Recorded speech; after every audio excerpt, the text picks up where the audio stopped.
hello खुलुमबाय लोगोफोर नोंथांमोनखौ आंनि YouTube चेनेलाव बरायबाय आसा खालामो नोंथांमोना गासैबो मोजाङै दङ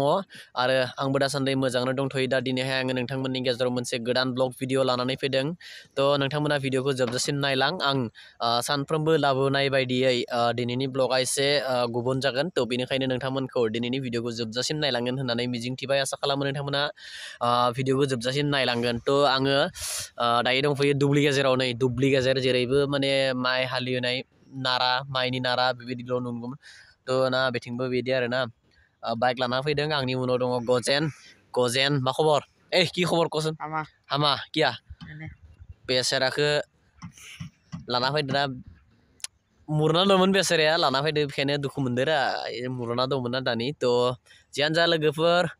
नोंथांमोना भिडिअखौ नायलांबाय थाब्लानो मिथिगोन आं मा जायगायाव फैदों आरो ना थ' लोगोफोर आङो नै फाइनेलि आंनि डेस्टिनेसनाव मोनफैबाय आङो दायो आंनि माने जाय जायगायाव आं फैनो गोनांमोन बे जायगायाव सफैबाय थ' नोंथांमोनाबो नुनो मोनबाय जानो हागौ आंनि उनथिंजाय बेसेबांबा गेदेर मोनसे गेट बानायगासिनो दङ थ' नोंथांमोना नुनो मोनदों गावनि मेगनजोंनो गेटआहै जाजोबाखैनो प्राय बे समावहाय आङो खाथियाव थांगोन आरो गेट बानायग्रा बिथां आदामोननिफ्राय एसे मिथिनो थाखाय नाजागोन बिथांमोना माने आं गिबियावनो नोंथांमोनाव निमाहा बियो आङो दायो दंफैयो दरं जिल्लानि बेसपारा नैबे बिथांमोननि गामिनि दुब्लियाव दंफैयो बिथांमोनाहै बर' रोङा सरि बेनिखायनो गिबियावनो निमाहा बिबाय बिथांमोना एसामिस रायलायगोन थ' आं बिथांमोनजोंनो एसे रायलायनो थाखाय नाजागोन মানে কি আমাৰ এইবাৰ দ্বাদশ বৰ্ষীয় বিষ্ণু যজ্ঞ মহাবিষ্ণু যজ্ঞ 12 বছৰৰ মূৰত আমাৰ বিষ্ণু যজ্ঞ স্থাপন কৰা হয় এইবেলিও তাৰমানে 2024ত আমাৰ বিষ্ণু যজ্ঞৰ আৰম্ভ কৰা হৈছে এতিয়া আমাৰ অসংখ্য ৰাইজে মানে কাম কৰি আছে কাম কৰি গৈ আছে নিজে নিজে সকলোৱে স্বতঃস্ফূৰ্তভাৱে ওলাই আহিছে এতিয়া এইখন মুখ্য তোৰণ এই তোৰণৰ কাম চলি আছে অলপ আগত আপোনাৰ পতাকা বেলিৰ কাম চলি আছে তাৰপিছত এইফালে মূল মণ্ডপ আৰু যজ্ঞ স্থাপন আগৰ ফালে আছে আপোনালোকে আগৰ ফালে গ'লে আৰু দেখা পাব আমি যাম বাৰু ঠিক আছে এই প্ৰগ্ৰামটো মানে কি তাৰিখে হ'ব এই প্ৰগ্ৰামটো আৰম্ভ হ'ব আপোনাৰ ফেব্ৰুৱাৰী 21 তাৰিখৰ পৰা ফেব্ৰুৱাৰী 21 তাৰিখ কেইদিনীয়া হ'ব 5 দিনীয়া প্ৰগ্ৰাম 5 দিনীয়া 22 23 24 25 তাৰিখে আহিব তাৰপিছত ইয়াতে আমাৰ অসমৰ বা বিভিন্ন আহিব বিভিন্ন ধৰণৰ মানে সিংগাৰ মাতা হৈছে তাৰপৰা আমাৰ মেইন যজ্ঞৰ মানে আহুতি দিব আমাৰ ডক্টৰ হিমন্ত বিশ্ব শৰ্মা ছাৰে তাৰপিছত আৰু আহিব মানে যথেষ্টখিনি মানুহ মাতা হৈছে আহিব তেওঁ আমাৰ তোৰণৰ সভাপতি প্ৰগ্ৰামৰ বিষয়ে অলপ জানিবলৈ বিচাৰিছো আমাৰ 21 তাৰিখৰ পৰা হ'ব ফেব্ৰুৱাৰী আৰম্ভ হ'ব আমাৰ 5 দিনীয়া বিভিন্ন সাংস্কৃতিক থাকিব কাৰ্যসূচীৰে তাৰপিছত তাৰিখে আপোনাৰ 11 তাৰিখে আপোনাৰ শনিবাৰে পুণ্যাহুতি হ'ব তাতে আমাৰ মুখ্যমন্ত্ৰীক আমন্ত্ৰণ কৰা হৈছে কেইটা বজাত তেওঁ আপোনাৰ আমাৰ 12টা বজাত শেষ হ'ব 11 বজাত আহিব যেনিবা তাৰপিছত আমাৰ এতিয়া গেটৰ কাম চলি আছে ইফালে আমাৰ পতাকাৰ কাম চলি আছে তাৰপিছত স্মৃতি তৰ্পণৰ কাম চলি আছে ৰভাৰ কাম চলি আছে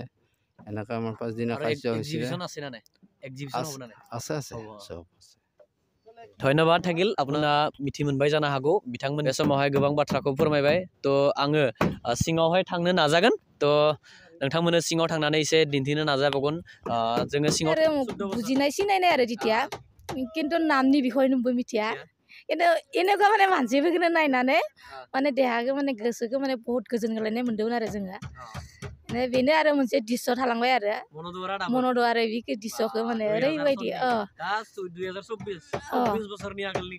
घटना 2000 सनाव फार्स्ट गिबि लोगोफोर बे मेन फ्लेग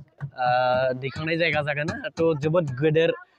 बेबायदियै बानायनानै लादों थ' जोङो सिगाङाव थांबावना नायहैबावगोन सिगाङावहाय मा मा नुयो जोङो सिगाङाव नायहैबावगोन बेथिंबो दङ बेथिंबो फिसा फिसा मा बनायदोंबा এটা কি হ'ব रा शहीद बिदि बे माने बेबो मोनसे थ' जोङो सिगाङाव नायहैबावनि नोंथांमोना नायलांबाय था आंनि भिडिअखौ थ' दिनैनि भिडिअ एसे गोलाव जागोन लोगोफोर गाज्रि मोननाङा जोबजासिम नायलां दरं जिल्लानि बेसपारा गामिनि नैबे लांदां फोथारावहाय बे हाबाफारिया जागोन 12 बोसोरनि मुरे मुरे जायो होननानै बिथांमोना फोरमायदों आंबो क्लास 10 आव थानाय समावहाय खेबसे नायनो फैनो मोनदोंमोन माने क्लास 10 आव थानाय समाव पुरा गोदोर बेबायदिनो प्रग्राम जादों जों बै समाव बारा मिथियामोन जाय समाव हाई स्कुलाव क्लास 10 मोन बे समावहाय जोङो नायफैनो मोनदोंमोन आरो दा जोङो दा फिन 2024 आवहाय 2012 आव आं क्लास 10 मोन बे टाइमाव आं नायनो मोनदोंमोन आरो दायो 2024 आरो 2024 आवहाय आरो खेबसेबाव नै बेखौ बरखबा होननानै मिथियो दा जोङो बेखौनो दिनैहाय बानायबाय थानाय समनि नुथायखौ आं नोंथांमोननो दिन्थिनो थाखाय नैबे भिडिअखौ लाबोदों थ' बेनो आरोना पेन्डेला पुरा गोदोर बेथिं पेन्डेलखौ दिन्थिनो थाखाय खावलायबाय पेन्डेला जोबोद गोदोर गोजौआवहाय थुरैनि बानायनानै होदों जोबोद गेदेर पेन्डेला थ' सिगाङावहाय मेन माने फुजा बावनाय जायगा बेयो दङ थ' जोङो थांनानै नायहैबोनि थ' बै इथिंगालैबो माने पेन्डेल बानायदों हयथ' एक्जिबिसन जानो हागौ नङाबा जोङो नायहैबावगोन बै सिङाव थांगोन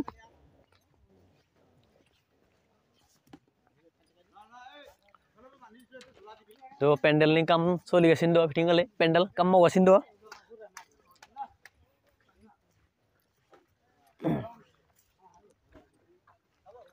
बेयो गेजेरावनो दुब्लि गेजेराव माने बिफां फांसे दंमोन माने फाख्रि बिफांमोन थ' बे फाख्रि बिफांमोन बेखौ बिलाइफोरखौ थालायफोरखौ दानजोबना होदो मोजां डिजाइनबो जादों बरिया मोजां नुदों थ' मोजांबो जादों आरो बेयो जाहैबाय मेन मण्डप ना मण्डप जागोन मेन मण्डपआ बे थ' पुरा गोजौ जोबोद गोदोर आरोना पुरा मोजां जोबोद मोजां नुदों बेबायदियै मोजाङै बानायदों माने डेक'रेसन खालामगासिनो दङ बिथांमोना बानायगासिनो दङ ओमफ्राय सिगाङावहाय पाक्कानि बै माने पार्मानेन्ट आरोना बे पाक्कानि साब धालाय बानायगासिनो दङ बेयो पार्मानेन्ट खिन्थु बेयो माने प्रग्रामनि थाखाय बे बनायदों जानो हागौ आं बारा मोजाङै मिथिया जायफ्रा मिथियो कमेन्ट खालामना खोन्थाहर आरो गोरोन्थिफोर जानायफोरखौ निमाहा मोनगोन होननानै मिजिंथिबाय आरो बिथिंगालै खामानि मावगासिनो दङ बिथिं एसे नायनि बिथिं प्रग्राम सोलिगासिनो दङ बिथिंगालै प्रग्राम सोलिगासिनो दङ जोङो बिथिंगालै बिथांमोना प्रग्राम माने खामानि मावगासिनो दङ आरोना थ' बेनो नोंथांमोननो आङो दिनैहाय थ' बेनोमोन आं नोंथांमोननो दरं जिल्ला आरो जोंनियाबो उदालगुरि जिल्लाब्लाबो जोङो बर्डाराव थायो दरं जिल्लानि खाथियाव नांजाबनानै मदयबारि सक जोङो बर्डार आरोना बेयावनो थायो थ' बेखायनो आं सानबाय मा दरं जिल्लानि बेसेबांबा गेदेर मोनसे फुजानि बे प्रग्रामनि एसेब्लाबो भिडिअ नोंथांमोननो दिन्थिनो होनानै थ' बिनिखायनो आं दिनै नोंथांमोननि गेजेराव नैबे भिडिअखौ लाबोबाय थ' नोंथांमोना जायफ्रा मिथियो मोजाङै कमेन्ट खालामना खोन्थाहर आं बारा मोजां मिथिया 12 बोसोरनि मुरे जों खेबसे जायो होननानै मिथियो बरखबा होननानै बुङो बा जोङो बिदि होननानै मिथियो आरोना थ' नोंथांमोना नुबाय गावनि मेगनजोंनो आरो जायफोरा इन्टारेस्टेड फैनानै नायफै 21 फेब्रुवारिनिफ्राय जागोन 5 दिन हाबाफारि लानानै बिथांमोना नैबे प्रग्रामखौ खालामदों दिनैनि थाखाय बेखिनियानो जासिगोन जै बर' हारिनि बाय